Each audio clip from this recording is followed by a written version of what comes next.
What's happening, guys? Welcome back to the channel. Today's epic because the new turbo for the Speed 6 is here and it's big. Can't wait for you guys to see it. Stay tuned.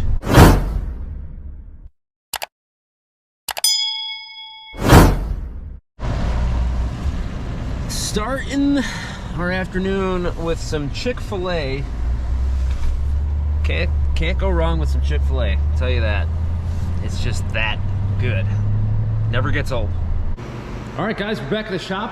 One thing we gotta point out here, we now have a operational lift.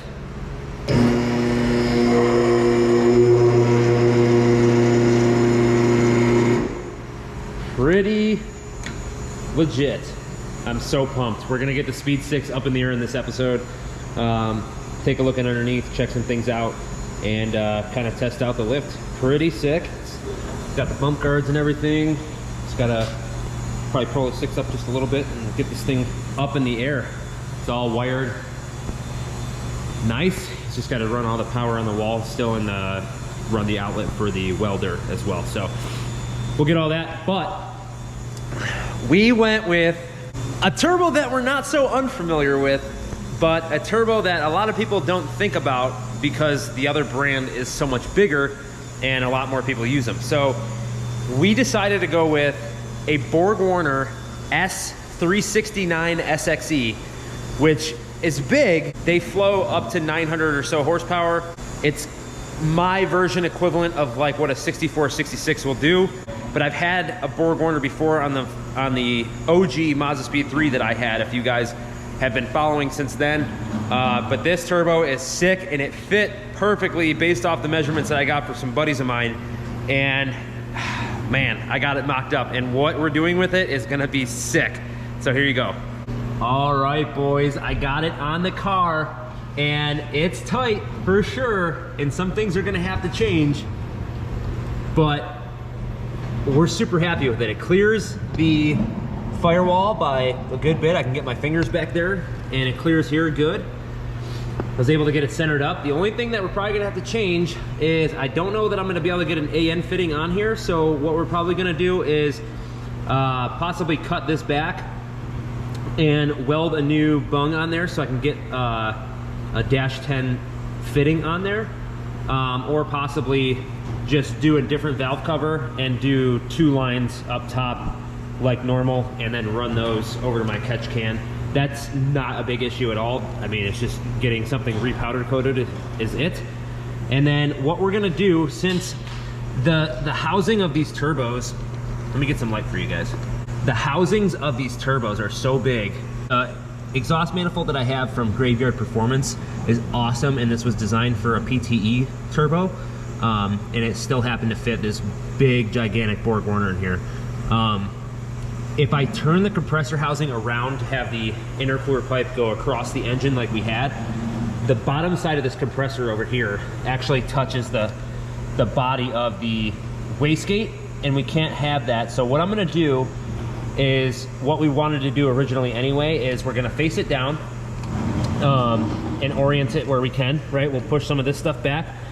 We'll get intercooler piping fabbed up, and we're just gonna run intercooler piping down through here and down through here, and we're gonna make it work to the front of the car with the new intercooler setup that we're gonna be doing too, and then go from there. We're just gonna adjust some things on the wastegate, like this nipple over here for the boost reference. I'm gonna move to this side and cap the other side off, so on and so forth, and we'll create something awesome to go with it. And then around to this side, this is a turbo from AGP, and if anybody's looking for a BorgWarner turbo or anything like that, hit me up, because I have access to AGP and a bunch of other brands to basically make any turbo work with any situation.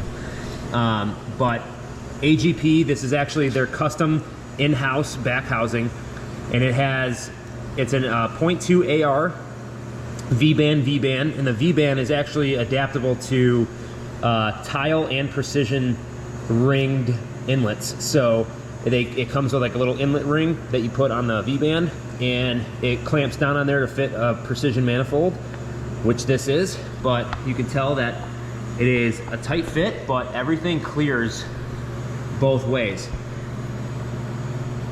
Look at how awesome. So the only challenge that we're gonna have really is the downpipe. We gotta figure it out. It's gonna basically come out and it's going to come down past the AC line and then back to under the car. So we just got to figure that out and get, you know, some fabbing going on in here. It's definitely possible. It's just gonna be a pain. I do have a new oil feed line coming from Graveyard Performance. They make a nice oil feed line kit that comes with inline filter and all that stuff on it. We have access to those. We have them on our website if you guys are looking for them.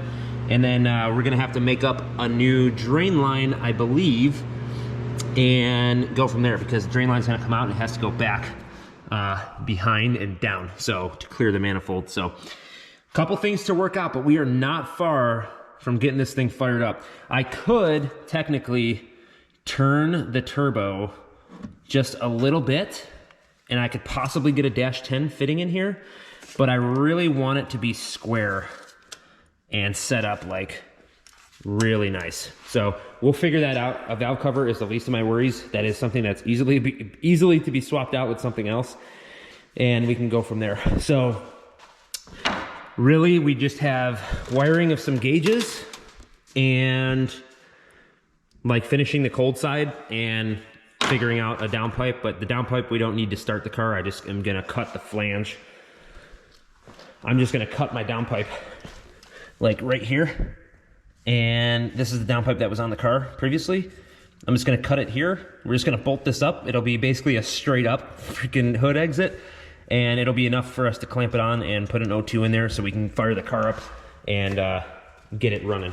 I wanna get it up and running as fast as possible so that we can identify any issues that we may have that need our attention before we, you know, put the time into fabbing a downpipe, stuff like that. I just want to fire it up, see where our discrepancies are, and then fix them, and then final assemble everything, because we will need to get all of our hot parts are getting Cerakoted black, including the manifold, the hot side of the turbo, the wastegate, and when we have the downpipe and the wastegate screamer done, all the hot parts are getting Cerakoted, and then we need to fab up a new intercooler pipe as well. And I got my buddy coming over to help me with that eventually, and then we'll be good to go. I got a lot of intercooler piping here. We're probably gonna have to order some universal bends and stuff like that to kind of make the rest work, and then we'll have to get that powder coated as well, the same wrinkle black. So definitely gonna be sick. I'm just waiting on the feed line to come in, but this turbo's huge and I can't wait to hear it run. It's gonna be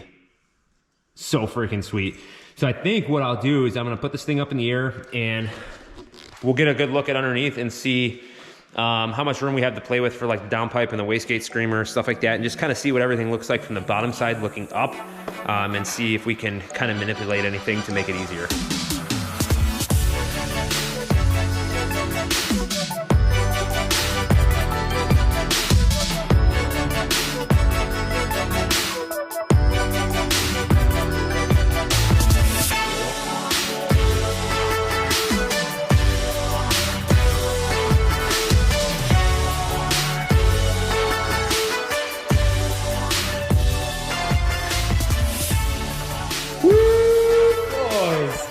We are in action. This is sick. This is the first time I've ever owned a lift, so this is extremely exciting.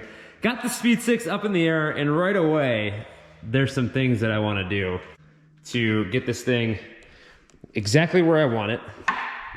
Pretty sick. Everything's looking good up here.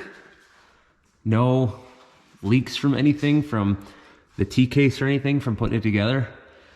Everything's fresh. I just got to put the oil filter on and do a couple things under here. But what I wanted to point out was, if we take a look from down here, turn the light on here. All right, we take a look. We have our oil drain line comes down. I got it to the point where we might be able to make it work up there without having to make any kind of adjustment. But our wastegate right there, let me get my hand up here.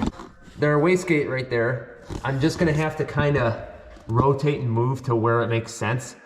But I think we might be able to get the drain line to work without any modification right now. It's pretty close. I don't know if you can see that from down here, but man, does everything look good. I got a new feed line coming, so I'm gonna have to take this feed line off. I actually noticed a little bit of a burn mark on it from before. I'll actually pull it down and show you wherever it is. Yeah, there was a burn mark on it, and plus this is just not gonna work for what we're doing. So I'm actually gonna pull that feed line out. Just some stuff I wanna wipe off down here that I haven't been able to. It's just random stuff, man. But all in all, pretty sick. I'm pretty sure at max height, the RX-8 will fit underneath this thing, for sure. For storage purposes, if we need to get another car in here, but pretty sick, man. I'm gonna get the that oil filter on, because I really wanna get fluids in this thing.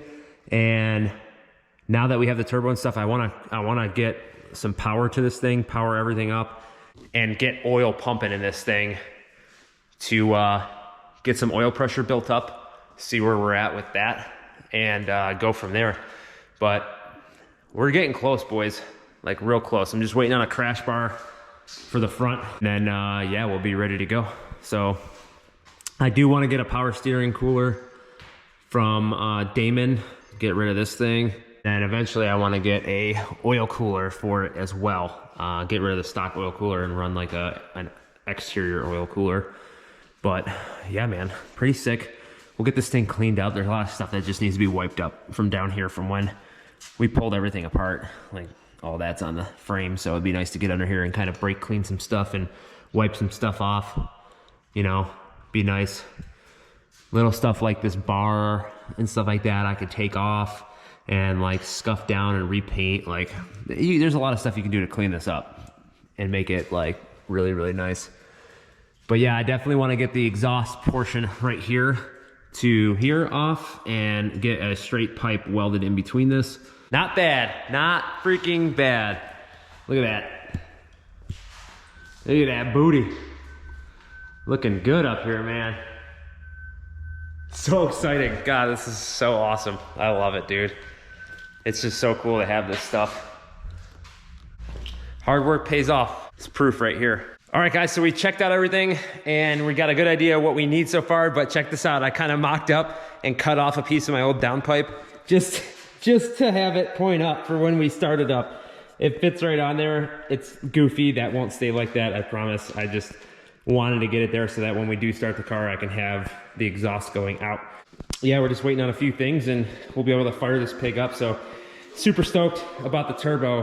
Hope you guys like it. Comment down below what you guys think, but that'll be it for this one. And as always, if you need parts, hit us up on our website, spoolingupperformance.com. Check out our merch, all that stuff. We can help you guys with all your performance needs. But that's where we're gonna end this one, and we'll see you next time. Peace.